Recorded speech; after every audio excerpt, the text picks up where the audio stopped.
Interesting কথা এটা ক'ম আজি মই কোৱা নাছিলোঁ এইটো কথাটো পৰহি বৰপেটাৰ পৰা আহি থাকোঁতে মানে ক্ৰেজিনেছৰ হাইট আৰু এইটো মানে মই গৈ আছোঁ 11মান ল'ৰা ছোৱালী মানে বাইক লৈ আহি আছে আৰু মই চবতে কৈ আছোঁ হেলমেট পিন্ধি বাইক চলাবি দুটা ল'ৰা আহিছে পিছতে হেলমেট পিন্ধি আছে কিন্তু দেই সেইকেইটাই কি কৰিছে মানে মোক চিঞৰ বাখৰ কৰি এনেকৈ গৈ থাকোঁতে মই এনেকৈ ধাবা নে কিবা এখন আছে মই ক্ৰছ কৰিছোঁ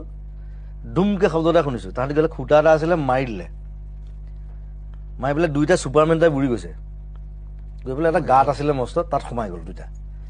তাৰপিছত মই গাড়ীখন শ্ল' কৰিলোঁ তেতিয়া মোৰ পিছফালে মেনেজাৰৰ গাড়ীখন আছিলে আৰু এখন গাড়ী আছে এইফালে মোৰ প্ৰগ্ৰেমলৈ দেৰি হৈ আছে মই তাহাঁতক ফোন কৰিলোঁ বোলো সিহঁতক চা কি হৈছে চা যদি দৰকাৰ হয় মই ঘূৰি আহিম তাৰপিছত মই ওলাই গ'লোঁ 30 ছেকেণ্ডমান কোনো মানুহ দুনুহ নাই গাঁতত সোমাই আছে দুইটা বাইকখন পৰি আছে অলপ পিছত দুইটা চিঞৰ মাৰি ওলাই আহিছে জয় জুবিন দা জয় কাঞ্চনজংঘা বুলি দুইটা চিঞৰ মাৰি ওলাইছে হাঁহি হাঁহি Download ShareChat.